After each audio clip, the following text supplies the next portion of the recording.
Alegria estarmos reunidos para celebrarmos esse sexto dia da novena de São Francisco de Assis, padroeiro desta paróquia. Quem está vindo desde o primeiro dia? Levanta a mão. Olha que bênção. Isso aí. Quem está vindo hoje pela primeira vez? Ficam felizes também, porque o Senhor, Ele é tão misericordioso que mesmo aqueles que chegam de última hora também são agraciados. Que bom que estamos reunidos para celebrarmos esse sexto dia. São Francisco de Assis é um grande exemplo para nós, para vivermos o nosso discipulado, o nosso seguimento a Jesus Cristo. Ele fez um encontro pessoal com Jesus, decidiu segui-lo, viver o Evangelho, decidiu se tornar família de Jesus, de acordo com o Evangelho de hoje. O Evangelho de hoje, o Evangelho de São Lucas, capítulo 8, do versículo 19 ao 21. Jesus está reunido ali com a multidão, com as pessoas em volta. A mãe e os irmãos de Jesus se aproximaram, mas não podia chegar perto dele por causa da multidão. Quando nós escutamos esse versículo, a mãe de Jesus e os irmãos de Jesus, um entre parentes, Às vezes as pessoas falam, mas será que Jesus teve outros irmãos?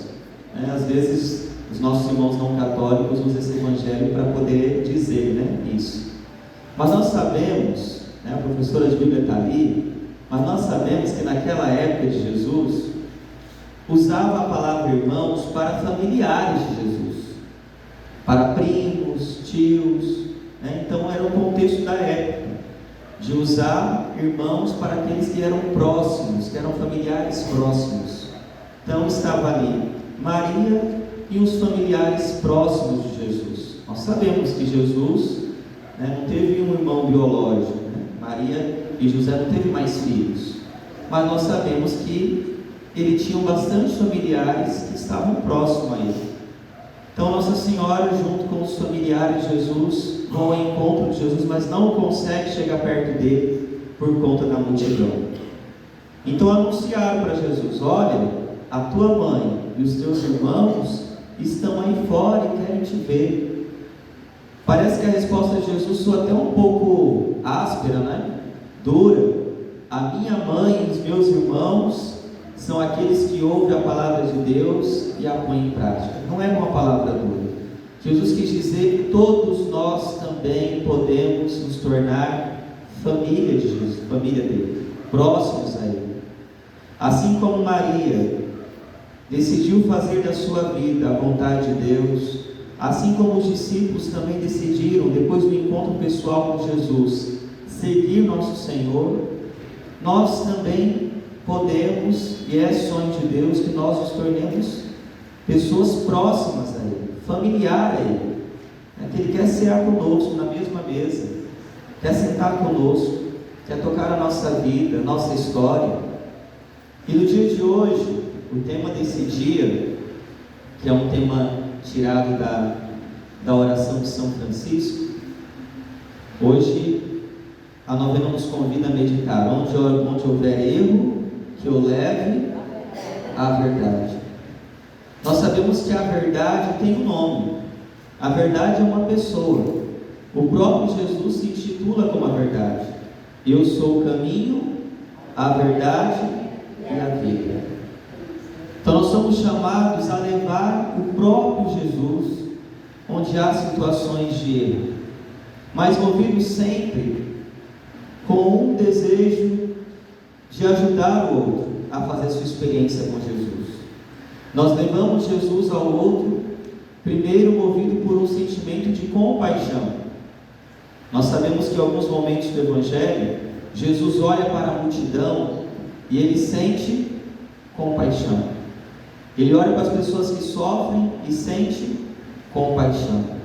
Essa palavra compaixão, ela é a junção de duas palavras: sofrer com o outro, se colocar no lugar do outro.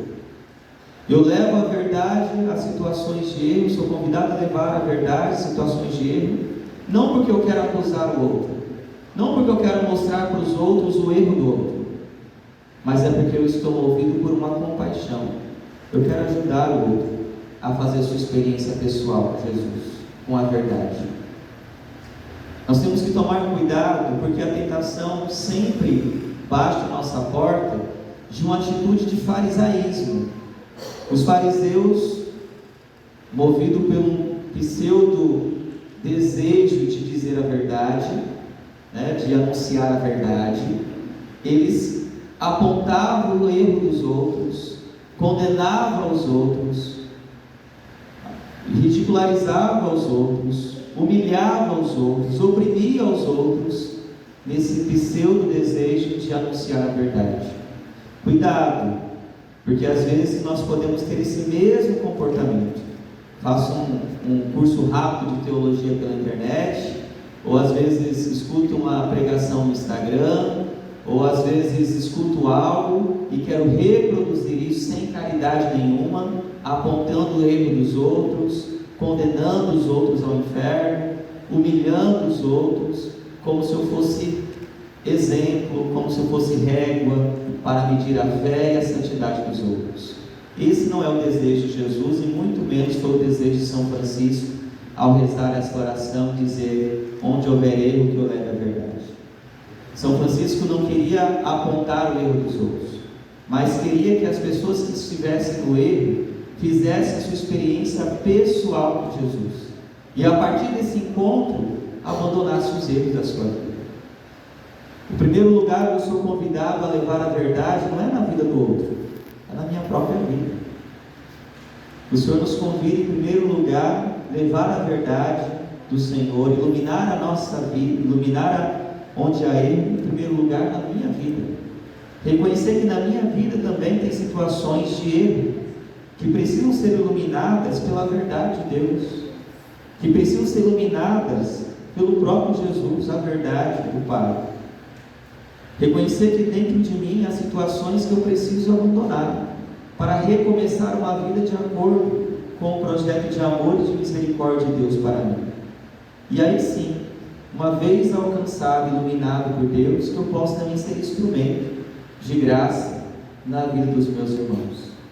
E o Senhor nos convida a ser esse instrumento de verdade, não compactuar com o mal, não compactuar com as injustiças, não compactuar com a mentira, não compactuar com aquilo que desagrada o reino de Deus, mas de fato ser esse instrumento de verdade, de misericórdia, de amor, de salvação na vida dos outros. Então, quando estava pensando, meditando sobre esse tema, e é muito forte isso, essa tentação que é constante dentro de nós. Cuidado com a tentação do farisaísmo. Hoje há um grande número de pessoas que dizem que querem anunciar a verdade a todo custo, mas não é movido pela compaixão, não é movido por querer ajudar o outro, não é movido por querer contribuir para a vida do outro, mas é um desejo pessoal de se engrandecer, de dizer que sabe mais, de dizer que a sua vida é mais santa do que a do outro, de dizer que é mais católico do que o outro. Não sei se já chegou essa expressão aqui em Jaciara, mas lá em Rondonópolis já chegou assim: fulano não é católico, fulano tem 50 anos de caminhada na igreja, o outro chegou ontem e diz que fulano não é católico. Ah, essa freira não é católica. Eu falei: mas não sabia que na Assembleia de Deus tinha irmã, não? Tinha freira? Não, esse padre não é católico. Não sabia também se na Assembleia de Deus está ordenando padre. Esse papa não é católico. Cuidado com isso. Isso não é um desejo de alguém que quer contribuir para a vida do outro, mas é uma atitude de farisaísmo, de eu achar que eu já sei ao ponto de julgar e condenar a vida dos meus irmãos, de achar que eu já sei, e alimentado por uma soberba dentro de mim, não reconhecer que também há em mim erros que precisam ser iluminados pela verdade de Deus. Todos nós que estamos aqui, sem exceção de ninguém, temos em nós situações que precisam ser iluminadas diariamente pela verdade de Deus, e o Senhor nos convida a isso.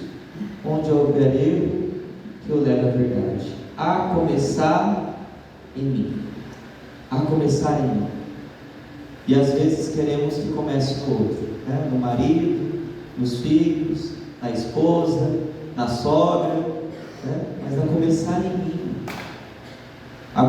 Tem um princípio na teologia que diz assim: só pode ser redimido aquilo que é assumido. Só pode ser transformado pela graça de Deus aquilo que eu tenho a coragem de reconhecer diante de Deus. Os outros podem até dizer para mim: olha, padre, muda o seu jeito de ser, que está te prejudicando, está te fazendo mal, está fazendo mal à comunidade. Mas se eu não tiver coragem de reconhecer diante de Deus que eu preciso mudar, dificilmente a mudança vai acontecer. Então eu preciso ter a humildade diante de Deus, para que os meus erros sejam iluminados com a verdade de Deus, com a verdade de Jesus, com a verdade do Evangelho. Eu preciso ter a humildade de reconhecer os meus erros, reconhecer as situações que eu preciso mudar, reconhecer as situações que podem ser transformadas pela graça de Deus. Enquanto há vida, há esperança de mudança. Pode ser que eu tenha já tantos anos de caminhada, mas isso não quer dizer que ainda não há situações que precisam mudar. Enquanto há vida, nós podemos crescer no amor, na misericórdia e na bondade de Deus. Então nós queremos pedir hoje, pela intercessão de São Francisco, assim também como o salmista hoje nos convidou a cantar, que o Senhor possa nos guiar no seu caminho, para vivermos os seus preceitos, para anunciarmos a sua verdade, com a nossa vida, com o nosso testemunho, com a nossa alegria em querer seguir o Senhor. Todas as vezes que eu olho para a vida de São Francisco, eu lembro que ele não falava muito, né? Não sei se vocês já sabem que São Francisco ele pregava pouco, com palavras.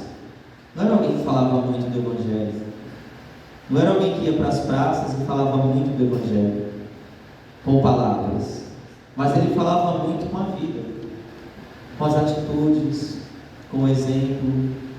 Ele anunciava a verdade do Evangelho, ele iluminava a vida das pessoas com o Evangelho através dos seus atos, através do seu amor, através da sua paciência para com os leprosos, através da sua disponibilidade em querer ajudar o outro que não tinha ninguém por ele, através da sua atenção àqueles que ninguém queriam dar atenção. Então ele falava muito do Evangelho, gritava o Evangelho não com palavras, mas com suas atitudes. É difícil eu querer educar alguém se os meus atos dizem ao contrário. É como um pai e uma mãe dizer para a criança: para de gritar, já gritando, né? A criança com certeza não vai parar de gritar, né? Para de mentir. Passar um pouquinho, a criança vê o pai e a mãe mentindo, ou cortando o fio.